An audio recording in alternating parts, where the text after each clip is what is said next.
Okay. When it says their dad flipped his cigarette down to the sidewalk.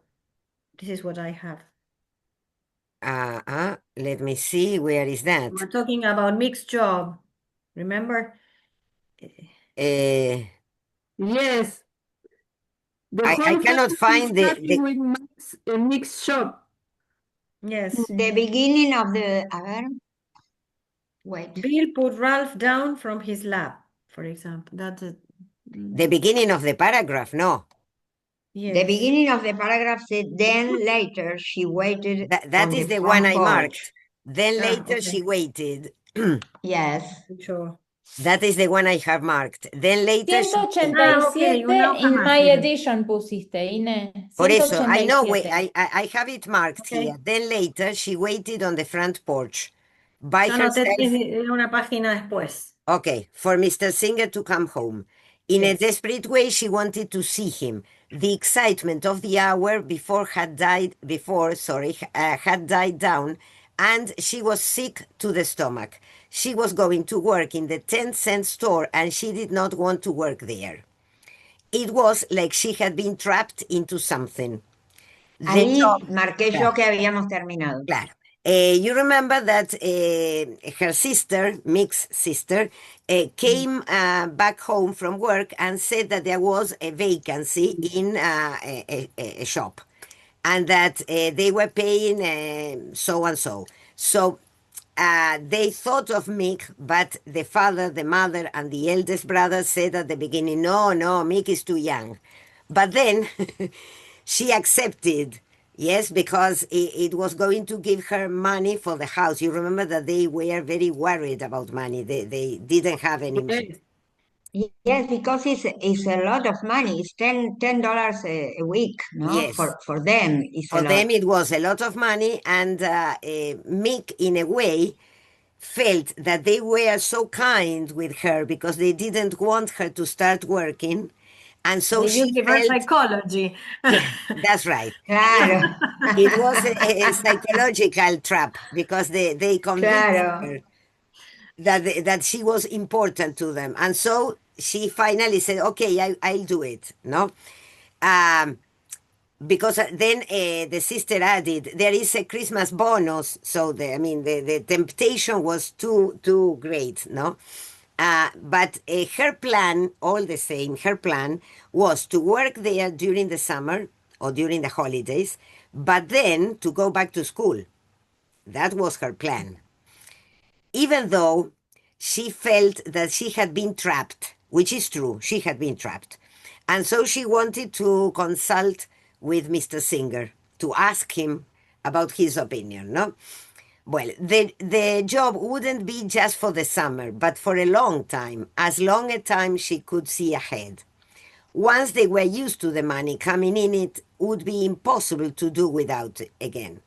That was the way things were. So she knew that although she wanted to work only during the holidays, she knew that finally she was going to work all the time. Yes. Well, so she waited for Singer. A long time passed and Mr. Singer still did not come. At 11 o'clock, she went out to see if she could find him. But suddenly she got frightened in the dark and ran back home.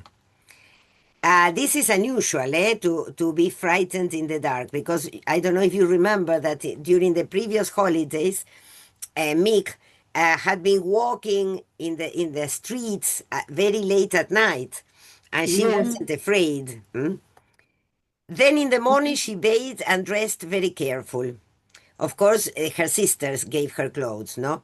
She looked at least 16 years old when they were finished. It was too late to back down now. She was really grown and ready to earn her keep. Yet, if she would go to her dad and tell him how she felt, he would tell her to wait a year.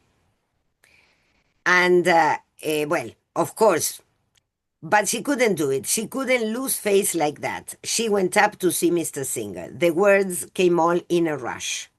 So she finally asked Singer, listen, I believe I got this job. What do you think? Do you think it's a good idea?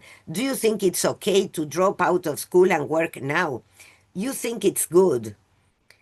At first, he did not understand, obviously.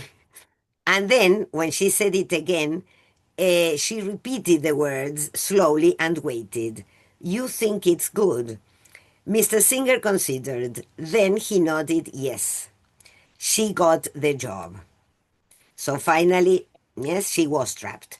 The manager took her and Hazel back to a little office and talked with them. Afterwards, she couldn't remember how the manager looked or anything that had been said. But she was hired, and on the way out of the place, she bought 10 cents worth of chocolate and a little modeling clay set for George. On June the 5th, she was to start work. She stood for a long while before the window of Mr. Singer's jewelry store. Then she hung around on the corner. So we see how all these chapters, as I said before, mark the end of something. You remember Copeland, Dr. Copeland had his end in the sense that he was so ill that all his ambitions, all his prospects for the future had an end. And now Mick's adolescence and Mick's ambitions also finished, because now she was going to work. She was not going to be able to study, to learn the piano, to invent songs. Well, then in the next section, we go to Singer.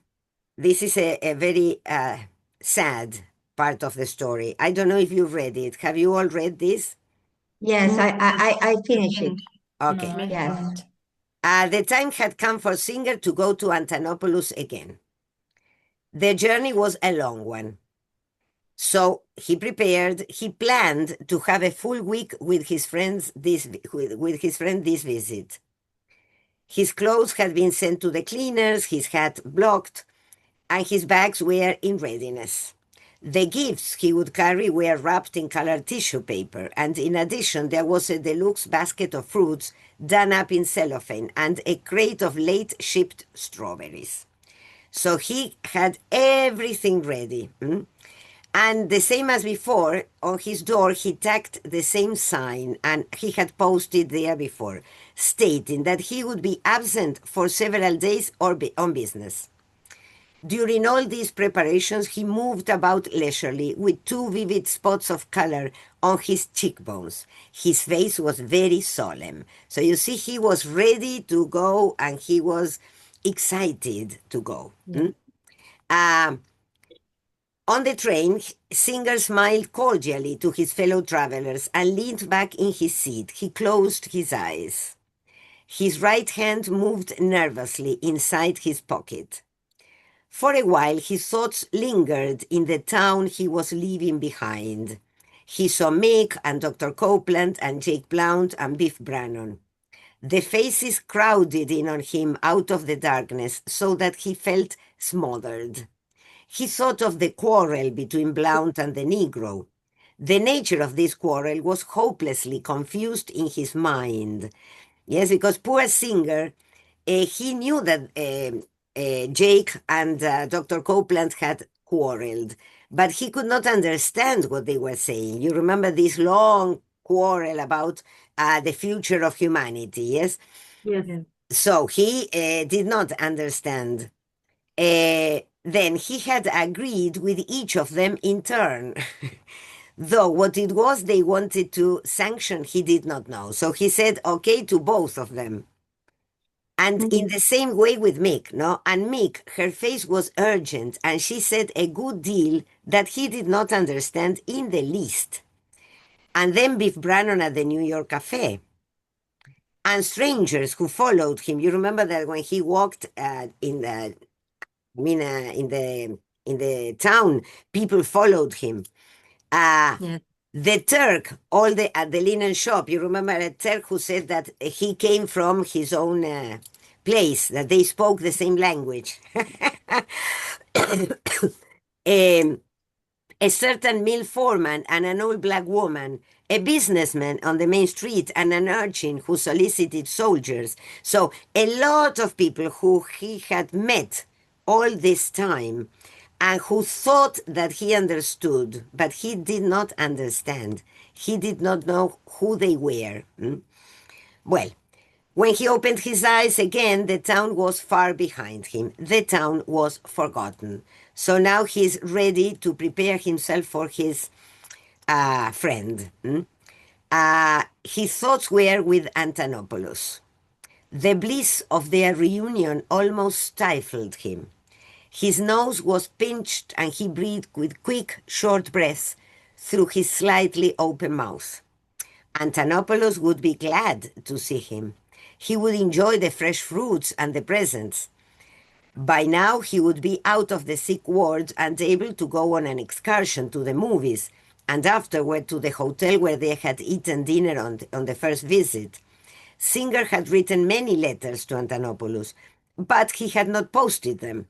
He surrendered himself wholly to thoughts of his friend. So see how much he expected, this meeting.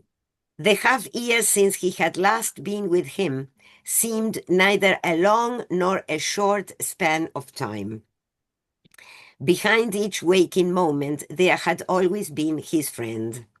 And this submerged communion with Antonopoulos had grown and changed as though they were together in the flesh. Sometimes he thought of Antonopoulos with awe and self-abasement, sometimes with pride, always with love unchecked by criticism, freed of will. When he dreamed at night, the face of his friend was always before him, massive and wise and gentle. And in his waking thoughts, they were eternally united. So this passage is so tender, no? The way in which he always remembered Antonopoulos, only with the good parts of Antonopoulos. He never remembered the bad things, no? Yeah. Well, so he finished the trip, during which he did not sleep.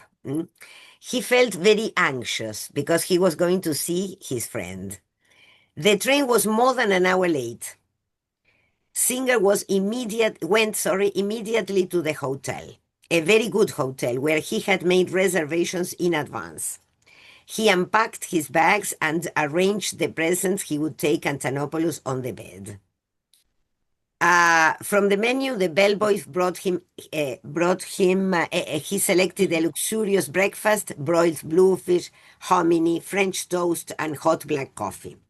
After breakfast, he rested before the electric fan in his underwear. At noon, he began to dress. He bathed and shaved and laid out fresh linen and his best seersucker suit. At 3 o'clock, the hospital was open for visiting hours. It was Tuesday and the 18th of July. At the asylum, he sought Antonopoulos first in the sick ward, where he had been confined before. But at the doorway of the room, he saw immediately that his friend was not there. Next, he found his way through the corridors to the office where he had been taken the time before. He had his question already written on one of the cards he carried about him. The person behind the desk was not the same as the one who had been there before. He was a young man, almost a boy, with a half-formed, immature face and a lank mop of hair. Singer handed him the card and stood quietly, his arms heaped with packages, his weight resting on his heels. The young man shook his head. He leaned over the desk and scribbled loosely on a pad of paper. Singer read what he had written, and the spots of color drained from his cheekbones instantly. He looked at the note a long time, his eyes cut sideways and his head bowed, for it was written there that Antonopoulos was dead. So you see how in this section of the novel, anxiety was increasing all the time because he prepared himself for the trip. He took the train. He was so anxious. He went to the hotel, and we are all also anxious with him. And then suddenly, only one sentence. It was written there that Antonopoulos was dead. The complete anticlimax in a simple sentence. On the way back to the hotel, he was careful not to crush the fruit he had brought with him. He took the packages up to his room and then wandered down to the lobby. Behind a potted palm tree, there was a slot machine. He inserted a nickel, but when he tried to pull the lever, he found that the machine was jammed. Over this incident, he made a great to-do. He cornered the clerk and furiously demonstrated what had happened. His face was deathly pale, and he was so beside himself that tears rolled down the ridges of his nose. He flailed his hands and even stamped once with his long, narrow, elegantly shod foot on the plush carpet. Nor was he satisfied when his coin was refunded, but insisted on checking out immediately. He packed his bag and was obliged to work energetically to make it close again. For in addition to the articles he had brought with him, he carried away 3 towels, 2 cakes of soap, a pen and a bottle of ink, a roll of toilet paper, and a Holy Bible. He paid his bill and walked to the railway station to put his belongings in custody.